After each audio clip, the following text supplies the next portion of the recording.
All right, let's get right into it. We're going to break down how to get rich without getting lucky, based on the thinking of investor and philosopher Naval Ravikant. And look, this isn't about winning the lottery. It's a whole different way of thinking. It's about building wealth as a skill.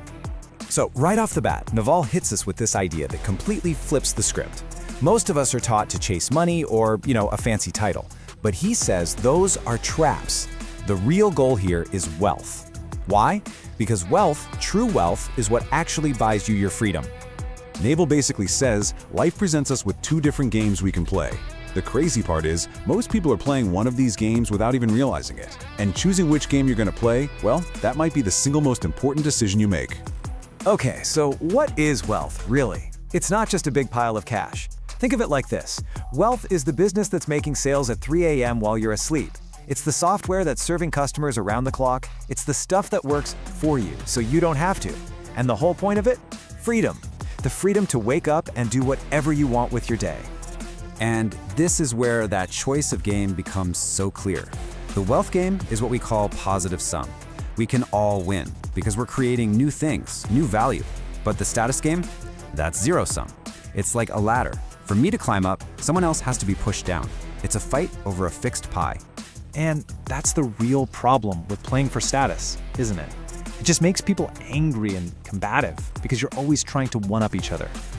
The alternative is wealth creation. It's about working together, about building things. You opt out of that whole toxic competition. Okay, so if we decide to play the wealth game, how do we actually win? Well, Naval lays out this incredibly elegant formula. Let's dig into it. There it is. That's the engine. Specific knowledge, accountability, and leverage. Each piece is vital, and they actually multiply each other's power. If you can understand this, you're basically understanding the physics of how wealth is created. So here's how the pieces fit together. First, you need a skill that's uniquely yours, something that can't be easily taught or automated. Then you have to be willing to put your own name on the line and take some risks.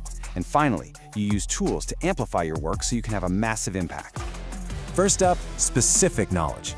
Now, this is not something you get a certificate for. You find it by following your own genuine curiosity, your own passions. The question you gotta ask yourself is, what feels like play to me, but looks like work to everybody else? That's where you'll find it. The best way to find this is just to be authentic. Because listen, no one can compete with you at being you. It's your superpower. And if you can learn how to build something of value, and you can learn how to sell it, man, you become unstoppable. All right, the next piece of the puzzle is accountability. This is all about putting your name out there, front and center. It's risky, for sure. If things go wrong, it's on you. But it's also the only way to build real trust and a solid reputation. You have to have skin in the game. You know that old saying, right? The captain goes down with the ship. That's the ultimate form of accountability. When people see you have that level of ownership, they reward you.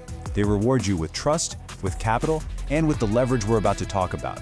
And this is where things get really exciting. Leverage. This is the key to breaking free from the trap of trading your time for money. With leverage, 1 hour of your work doesn't just create 1 hour of value. It could create 1,000 hours, or even 1,000,000. Just look at the difference here. Labor, working with your hands, is the oldest form of leverage. Capital, money, is way more powerful. But look at the new forms of leverage, code and media. They're massive, and the best part? They're permissionless. You don't need anyone's okay to start a YouTube channel or write a piece of software. This sounds like sci-fi, but that robot army people talk about, it's already here. It's sitting in data centers all over the world, just waiting for instructions. Learning to code is basically learning the language to command this army to work for you 24/7, all day, every day. So let's say you've got it all. You have your specific knowledge, you're taking accountability, and you have access to almost infinite leverage. What now? What's the one skill that decides whether all that power leads to huge success or a massive flameout? And the answer is judgment. That's the ultimate skill. If leverage builds you a giant ship, judgment is the rudder that steers it. Once you have all that power, where you point it becomes everything. See, leverage just amplifies whatever it's pointed at. So if you have good judgment, leverage will create incredible results. But if you have bad judgment, well, leverage can lead to disaster on a huge scale. It's no longer about how hard you row, it's about what direction you're rowing in. So what do we mean by judgment? It's really just another word for wisdom. It's the ability to see the long-term ripple effects of your decisions. It's about deeply understanding how things work and making the right call, especially when the path isn't clear.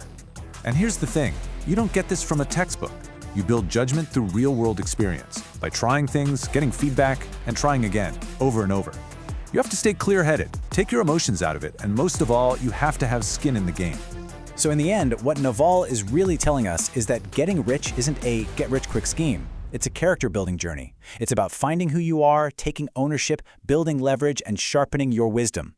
The real question isn't, how do I get rich? It's, who do I have to become?